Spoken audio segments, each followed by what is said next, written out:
Decision নাও হয়ে গেছে। আমি আর তোমার সাথে থাকবো না। আমি ডিসিশন নিয়ে নিয়েছি, তোমার সাথে আমার ভালোবাসা সবকিছু ক্যান্সেল। আমি আর তোমাকে ভালোবাসবো না। না না, কি ভাবছো তুমি যে আমার সাথে অ্যাক্টিং করতেছো সেটা কি আমি বুঝবার পাই না? হ্যাঁ, 2টা বছর ধরে তুমি আমার সাথে ভালোবাসতেছো, অথচ আমার বাপের কাছে গিয়ে বলতে পারতেছো না যে তুমি আমাকে ভালোবাসো। ঘটনা কি? আমার সাথে আর কতদিন এরকম অ্যাক্টিং চালাবা তুমি? ওরে সোনা, তুমি বুঝতেছাও না কিসের জন্য এরকম আইসে কথা নেই বাতা নেই গরম হয়ে গেল কিসের? কত শোনো, তোমার বাপের কাছে আমি যাবো সেটা ঠিক আছে, তোমার বাপের কাছে গেলে তো তার মাথা মতো 100 ডিগ্রি গরম হয়ে যায়। মুরব্বী মানুষ একটু নরম সরম হয় কথা কবি, তা না 16 বছরে জোয়ান হয়ে যায়, বুঝছো?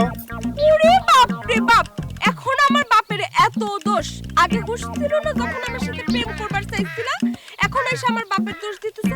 আমি তোমার আজাটা ডায়লগ শুনতে পারবো না। আমার বিয়ে করার জন্য যা করার লাগে তাড়াতাড়ি করো, প্রয়োজনে আমি তোমার সাথে ভাইগা যেতে রাখতে আছি। ওরে তালি তো হয়ে গেল, তো চলো ভাইকে যাই। খারাপ আছো কিসের জন্য? দূরে কোথাও যায় কাজী এখন ধরে বিয়ে পড়ায় নেমনি শেষ। আরে কি বলতেছো? ভাইগা যাবো মানে? খুব খুশি হয়ে গেলাম। আমি তো আসলে তোমার টেস্ট করবার লাগছিলাম।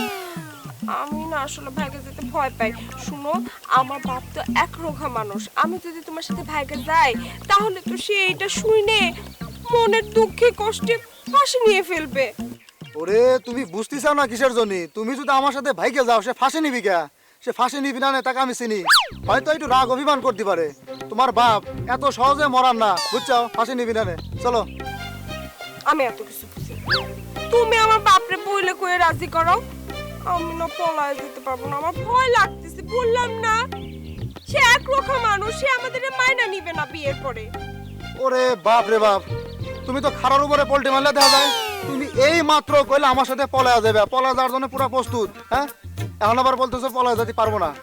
আই শুনে, আমি তোমার সাথে কোনো পোল্টি মারতেছি না, উল্টা তুমি আমার সাথে পোল্টি মারবা কিনা সেটা আমারে কও। রে বাবা রে বাবা, আমি তো এতক্ষণ তোমার সাথে কথা বলতে বলতে আসল কথা বলতে ভুলে গেছি। ঘটনা কি? ঘটনা কি? তুমি এখন আমাক ফলায় ওই মায়া সাওয়ালের সাথে প্রেম করতেছো। কি ভাবছো আমি কোনো খোঁজ খবর পাবো না? ওই নদী নিজের মুখে এসে আমারে বলছে তুমি নাকি এখন ওকে খুব ভালোবাসো, তার জন্য জান প্রাণ তোমার যায় যায়। সে খুব জোর গলায় বললো আমাকে। অসম্ভব। এই তুমি কি কথার মধ্যে কি করতেছ আমি তো কিছু বুঝতে পারতেছি না। ওকে আমি ভালোবাসা যাবো কিসের জন্য? হ্যাঁ, ওর সাথে আমাকে মানায় কত? ও তো আমাকে ভালোবাসো, ওকে আমি কিসের জন্য ভালোবাসা যাবো সোনা? আমার সাথে কোনো সিটার বাটপারি করবে না। তুমি এখন আমারে ফলায় ওই মায়াটা ভালোবাসতেছো, এর জন্যই তো তুমি এখন পর্যন্ত আমার বাপের কাছে বিয়ার প্রস্তাব নিয়ে যাইতেছো না। তুমি কি ভাবছো আমি কিছু বুঝতে পারি না? ওরে আচ্ছা যাই হোক, তুমি যদি তোমার বাপে কয়ে যদি রাজি করাতে পারো তোমার আমার বিয়েটা, তাহলে আমি এই বিয়েতে রাজি আছি। আর তা না হলে নাই, আমি গেলাম। কি? কি কইলা? আমি কি ভাবছি? আমি কিছু বুঝ